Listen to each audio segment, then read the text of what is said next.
जय गुरुदेव। देखो दोस्तों, ये बाबा जय गुरुदेव और ये जो फ़ोटो दिखाया था मैंने आपको भी, ये दादा गुरु जी का। तो मैं आपको बताऊं, मैं बाबा जय गुरुदेव की प्रार्थना बताता हूं आपको। तो बाबा जी ने क्या क्या कहा था ये मैं आपको बताता हूं। मैं कौन हूं? साध जो इनकी साधना करता है। बाबा जी का कहना था शाकाहारी रहना था। हम सबको, जितने भी इंसान हैं, सबको शाकाहारी होना चाहिए। शाकाहारी के बहुत लाभ हैं और शाकाहारी हो जाओगे तो बीमारी से बच जाओगे, जो बीमारी आने वाली समय में है। सभी महापुरुषों ने कहा था कलयुग जाएगा और सतयुग आएगा तो आपका कचूमन निकल जाएगा। अगर आप शाकाहारी हो जाओगे तो उन बीमारियों की मार बहुत कम पड़ेगी। उसके साथ साथ अगर आप उस परमात्मा की प्रार्थना करते हैं, आप सभी से प्रार्थना है कि अपने अपने धर्म में रहते हुए भगवान में परमात्मा से सुबह शाम 1 घंटा शाम और 1 घंटा सुबह को सुमरन और प्रार्थना करिए। तो आप लाभ देखिए कितना होगा। लाभ इतना कि आप बताए नहीं थकने के। सदगुरु किसी ने कहा था, कबीरदास ने कहा था कि तीर्थ जाए फल एक है और संत मिले फल चार और सदगुरु मिले फल अनेक हैं, कह गए कबीरा दास। तो अनेक फल मिलते हैं काय की भक्ति से, सदगुरु की भक्ति से। तो बाबा जय गुरुदेव पूर्ण संत थे, पूर्ण सदगुरु थे। बाबा जी ने कहा था कि मैं 400 साल रहूँगा, तो आप उसका लाभ उठाइए। दूसरा है, हमारे 3 कर्म होते हैं। एक तो क्रियामान कर्म। क्रियामान कर्म उन्हें कहते हैं जो हम करते हैं, कारोबार का काम, बिजनेस का काम, घर का काम, समाज का काम, क्रियामान कर्म। और एक होते हैं संचित कर्म। अगर हम इन्हीं कर्मों में पुण्य कर्म करते हैं और बेकार कर्म करते हैं, वो हमारे अगले जन्मों के लिए इकट्ठा होते हैं, जिन्हें संक्षिप्त कर्म कहते हैं। एक होते हैं प्रारब्ध कर्म। प्रारब्ध कर्म वो कर्म होते हैं जिससे हमें ये मनुष्य शरीर मिला है, जो हमें भोगना पड़ेगा। मतलब जब तक हमारी आयु रहेगी, जो विधाता ने, भगवान ने, जिसने भी, अल्लाह ने, गॉड ने लिख दिया है, वो हमें भोगना पड़ेगा। वो प्रारब्ध कर्म होते हैं। तो 3 कर्म समाप्त हो जाते हैं गुरु भक्ति से, फिर कोई बीमारी नहीं रहती। 3 कर्म भी समाप्त हो जाएंगे, कैसे? गुरु भक्ति से। पर सदगुरु की भक्ति हो, गुरु की भक्ति हो। गुरु उसे कहते हैं जो गु माने अंधकार, रू माने प्रकाश, जो अंधकार से प्रकाश की ओर को ले जाता हो। अंधकार कहाँ है? यहाँ पे अंधकार है 4 लोक में। एक तो ये लोक है स्थूल लोक, एक लिंग लोक, एक सूक्ष्म लोक और एक बैकुंठ लोक। इनमें चारों में क्या है? अंधकार। पर इनमें चारों में प्रकाश भी है। तो अब गुरु भक्ति से तीनों कर्म खत्म हो जाते हैं। पर कितने करने पे तीनों कर्म खत्म हो जाएंगे? किसी कारण बस हम कुछ अनाचार करते हैं तो परमात्मा, भगवान, अल्लाह, गॉड, वो तुम्हारे घर, जैसे एक मास्टर होता है ना, एक डंडा लेकर तैयार हो जाता है, तो वो भी तैयार हो जाएगा आपसे डंडा लेकर, अगर आप क्या करोगे? उनकी प्रार्थनाएं करोगे। किसकी? सदगुरु की। सदगुरु की क्या है? प्रार्थनाओं से अपार शक्ति मिलती है। मैं आप सभी से कहता हूँ, जब आपको अपार शक्ति मिल जाएगी तो आपकी बीमारियाँ शरीर में शारीरिक और मानसिक और आत्मिक लाभ तीनों मिलेंगे। प्रार्थना से अपार शक्ति मिलती है और प्रार्थना से बढ़कर संसार में कोई अन्य वस्तु नहीं। एक बात बताओ, पहले तो हमें सदगुरु मिल जाए और सदगुरु का ये विश्वास हो जाए कि ये पूर्ण संत हैं और सदगुरु हैं, तो हमें उनकी प्रार्थना करने से बहुत लाभ होता है। अगर सच्चे मालिक की प्रार्थना हम करेंगे, मान लो, पहले तो संतों को जानना बहुत मुश्किल का काम है। अगर हम ये जान जाएं बाबा जी के चरित्र पे कोई दाग नहीं था और बाबा जी के अनुयायी 40 करोड़ 45 करोड़ हैं, तो आप उन्हें उनकी साधना कर सकते हैं और उनसे लाभ उठा सकते हैं। अरे एक बाबा जय गुरुदेव ही एक ऐसे संत हुए थे जिन्होंने कहा था कि मैं 400 साल तक रहूँगा। आप उन्हें अपने घट में, घट माने यहाँ उन्हें प्रकट कर सकते हैं, दिव्य दृष्टि से देख सकते हैं। दूसरे, जब आप पे कोई मुसीबत पड़ेगी, आप उनका नाम पुकारेंगे, वो आपकी मदद करेंगे। तीसरे है शब्द। कहते शब्द स्वरूपी संग है, कभी न होते दूर, और धीरज रखिए मन में दिखेगा सतनूर। शब्द क्या है? हमारी आवाज़। वो हमारी आवाज़ में निहित है। अगर हम उन्हें जब भी पुकारेंगे वो हमारी मदद करेंगे। तो मदद किसकी करेंगे? जिनके तीनों कर्म निर्मल और पवित्र हों। क्रियामान कर्म है, संक्षिप्त कर्म है और प्रारब्ध कर्म है। ये हमें निर्मल और पवित्र करने हैं। तो कैसे करने हैं? जो प्रारब्ध के करे हैं उन्हें कैसे करेंगे? गुरु भक्ति तीनों को खत्म करती चली जाती है और जो हम क्रियाकर्म अब बनते हैं वो भी भक्ति से खत्म हो जाते हैं। तो किसकी भक्ति करनी चाहिए? गुरु की, सादगी और सदगुरु की। अब है कर्म और धर्म। एक तो हमारा कर्म है जो हम काम दुकान का, दफ्तर का, घर का, परिवार का, समाज का काम करते हैं। एक हमारा धर्म है। क्या जो हम काम करते हैं वो नेक नियत ईमानदारी से भी करते हैं? नहीं। सारे धर्मों के लोगों को घर बैठ कर सोचना चाहिए 1 घंटा कि अब वास्तव में हम सत्य कर्म कर रहे हैं, झूठे कर्म कर रहे हैं। आपको कोई नहीं रोकता संसार में, कितने ही बुरे कर्म कर लो, कितने अच्छे कर्म कर लो, पर अगर आप बुरे कर्म करोगे, घर परिवार समाज और कानून व्यवस्था आपको दंड देना शुरू कर देगी। अगर आप अच्छे कर्म करते चले जाओगे तो ये कानून व्यवस्था, घर परिवार ये सहयोग करता चला जाएगा।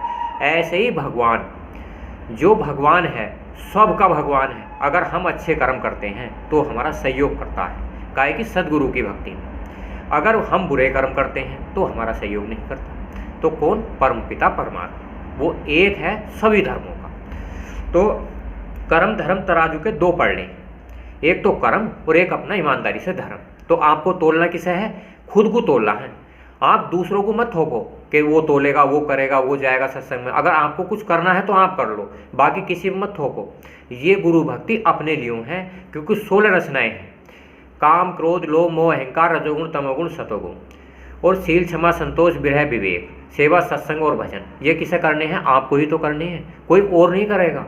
आप दूसरों के चक्कर में रहो कि दूसरे करेंगे। अगर आपको ऐसा अपनी कमाई का 10वां अंश रख के किसी को वो सेवा में खर्च कर दो, घर परिवार के, समाज के, जो मथुरा जाता हो, जैसे आपकी एक मनोकामना मथुरा मंदिर में पूरी है, हो जाएगा तो आप एक मनोकामना पूरी करा देना, तो आपको क्या है? लाभ होगा। लाभ कितना होगा? देखो भगवान है, 3 चीज़ हैं, तीन कौन कौन सी? एक इंसान, दूसरा भगवान और तीसरा परमात्मा। इंसान क्या है? एक इंसान मनुष्य शरीर लेकर सत्य का ज्ञान देने आता है, जिसे गुरु कहते हैं, साध कहते हैं, सदगुरु कहते हैं और चेला कहते हैं। वो सत्य का ज्ञान देगा, उसे कोई काम क्रोध लोभ मोह अहंकार रजोगुण तमोगुण से मतलब नहीं, वो सत्य बताएगा, उसे कोई लालच नहीं होता। एक है। दूसरा क्या है? भगवान। भगवान हमारे अंदर है। यहाँ जो मन एक भगवान का एक तत्व है, उसका क्या काम है? उसका काम है अच्छा और बुरा करना। देखो किसी भी इंसान को आप देखो बड़ी बारीकी से, वो जिंदगी में जब से जीता है, जब तक मर जाता, अच्छा और बुरा करता चला जाता है। कभी वो ये सोचता है कि जिसने तेरा शरीर बनाया है, जिसने तेरी रूह बनाई है, जिसने तेरा मन बनाया है, क्या उसके वो दर्शन करने का अधिकारी नहीं? सभी धर्मों के आदमियों को, औरतों को, जितने भी घर परिवार के सदस्य, सबको ये अधिकार है कि वो जीते जी परमात्मा के ऐसे घर में जाए जैसे आप अपने घर में रहते हो। उस परमात्मा का घर भी कुछ ज़्यादा दूर नहीं है। अगर आप लगन से 1 घंटा सुबह 1 घंटा उसकी प्रार्थना करते हो तो आपको अपार शक्ति मिलेगी। और गुरु महाराज कहते थे अदृश्य शक्तियाँ बुलाई जा सकती हैं। अदृश्य शक्तियाँ कौन सी होती हैं? जैसे बाबा जी अदृश्य हो गए, 2012 में स्वर्ग सिधार गए, तो आपको अगर उन्हें चाहोगे तो अपने शरीर में, अपने सामने, अपने अंतर ध्यान में बैठ कर बुला सकते हो। ये आपका कलयुग में एक सुनहरा अवसर है। वो क्यों है? कि कलयुग जो मलिन युग है, तो आपको मौका है, उस मौके को आप छोड़ना मत। तो आपको तोलना किस है? आपको तोलना कि सही और गलत क्या है। साध तो सत्य बताएगा, चलना न चलना आपको तोल के अपने मर्जी की बात है। कोई आपको बहकाने नहीं आता। आपकी खुद बुद्धि में ये होना चाहिए कि मैं सही चल रहा हूँ या गलत चला हूँ। आपके स्वयं हृदय में वो परम पिता परमात्मा बैठा है जो स्वयं निश्चित करता है कि वो सही है या गलत है। दूसरा है मथुरा में एक मनोकामना पूर्ण होगी। इनका मंदिर बाबा जी का यहाँ है, जो मंदिर में देवता बैठा है वो दादा गुरु जी हैं। सही है। तो आपको क्या करना है? वहाँ पे जाइए, एक मनोकामना मांगिए। आप उस जगह अपने घर परिवार के काम मांग सकते हैं, तो आप एक मनोकामना भगवान को मांग सकते हैं, आप एक मनोकामना परमात्मा को मांग सकते हैं। कोई भी आदमी जो भी चाहो, नर नारी जितने भी बच्चे बच्चियां हैं, सब जो मर्जी चाहे मांग सकते हो। और 1 घंटा सुबह 1 घंटा साधन उनका कर सकते हो। फिर आप लाभ देखिए कितने लाभ होते हैं आपको। अमृत जल खितौरा में मिलता है, जो बाबा जी की जन्मभूमि थी, बाबा जय गुरुदेव की। इनकी जन्मभूमि कहाँ थी? खितौरा में। और सादगी संगत में भगवान और परमात्मा का वास होता है। परमात्मा कौन होता? आत्माओं का पिता। भगवान क्या होता है? मन का मालिक। और शरीर का मालिक होता है गुरु। तो तीनों क्या काम करते हैं? 5 चीज़ होती हैं। 3 तो मैंने आपको बता दी, 2 और होती हैं। एक तो होता है शब्द। हमारे अंदर जो आवाज़ निकल रही है वो शब्द है। ये शब्द अंड खंड ब्रह्मांड में सारों में है। तो आप ये क्या है? आवाज़। तो सारे अंड खंड कैसे बने? आवाज़ से।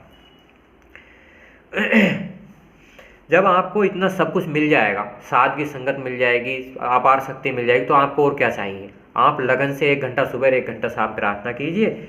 और मैं बताऊं आपसे, इंसान, भगवान और परमात्मा, ये कौन है? तीन। आप 10% का धन और 10% का समय आप दोनों दे दो। अब 10% का समय आप दे दोगे तो 24 घंटे में 2.5 घंटे, तो आप क्या करेंगे इसमें? संगत की सेवा, सदगुरु, गुरु की सादगी और सदगुरु की संगत की सेवा। पर वो सदगुरु की संगत हो, जो गुरु ऊपर के लोकों में आता जाता हो उसकी संगत हो, वो जो साध ऊपर के लोकों में आता जाता हो उसकी संगत हो। ऐसा गुरु ना हो जो ऊपर के लोकों में आता जाता ही ना हो। तो साध की संगत करिए, जो साध वो होता है जो साधना करता है, जो साधना करता है उसके भी वो लोक ऊपर के देखे हुए होते हैं। तो भजन, पूजा और सेवा। तो भजन कहते हैं आंख बंद करके ऊपर के लोगों को देखना। तो ऊपर के लोग कितने हैं? ईश्वर, ब्रह्म, पार ब्रह्म, महाकाल पुरुष, सत्पुरुष, अलख लोग, अगम लोग और अनामी लोग। तो सेवा करना, किसकी सेवा करना? इंसानों की सेवा करना। आप अपने माता पिता की सेवा करिए, घर परिवार की सेवा करिए, पर संगत की सेवा सर्वोपरि है। क्यों? उसमें दीनहीन बन के रहना चाहिए, बड़े कभी नहीं बनना चाहिए, क्योंकि ये एक कलयुग में सुनहरा अवसर है। आपको ईश्वर नहीं देखने को मिलता, परमात्मा देखने को नहीं मिलता, क्योंकि हमारे कर्म मलिन हो गए। तो आपको क्या करना है? एक अवसर है, तो महीने, 2 महीने, साल, 6 महीने आप लगातार करिए और आपको लाभ नहीं होता है तो एक दिन है रविवार का, जो सत्य बताया जाता है। एक दिन आपकी बात सुनी जाएगी। वो क्या सुनी जाएगी? कि आपको कुछ अनुभव हुआ भी या नहीं। ऐसा नहीं अंधा गुरु बहरा चेला, हुए नरक में ठेलम ठेला। आप, हमारे फ़ोन नंबर हर वीडियो में दिए जाते हैं नीचे डिस्क्रिप्शन में, तो आप उनसे फ़ोन करके भी पूछ सकते हैं। हमारा फ़ोन 24 घंटे चालू है, पर कुछ समय ऐसा होता है जो फ़ोन नहीं उठा पाते, तो आपको बाद में उसका जवाब दिया जाएगा। आपको गुरुवार के दिन आपको बताना है क्या क्या अनुभव हुए। अब है आगे का समय, बुरा समय आने वाला है।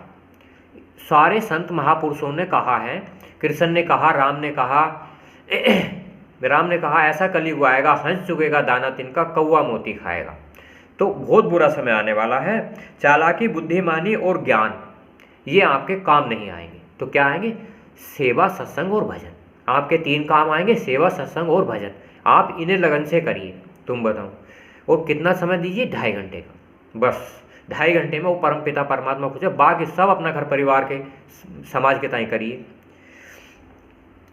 केवल 3 चीज़ें, दीन, दया और उपकार, जो आपको लाभ पहुंचाते हैं।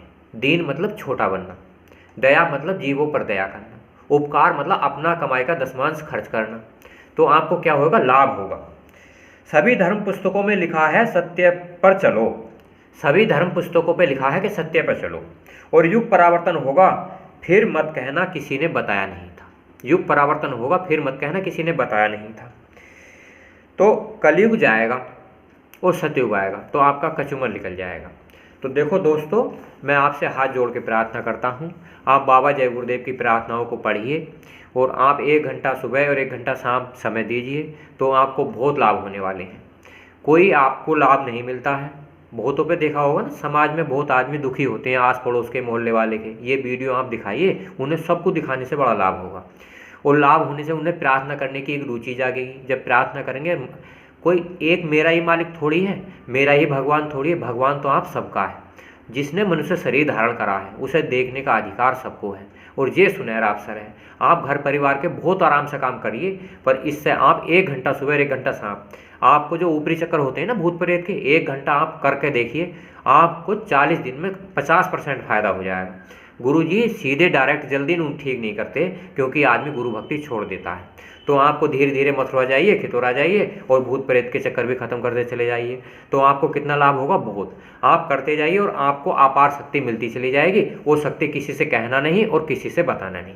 अगर आप बताएंगे तो आपकी हानि हो जाएगी। साध का काम ही होता है कि वो किसी से बताने को मना कर दे। किससे बता सकते हैं? साध से बता सकते हैं, सदगुरु से और गुरु से, बाकी किसी से नहीं।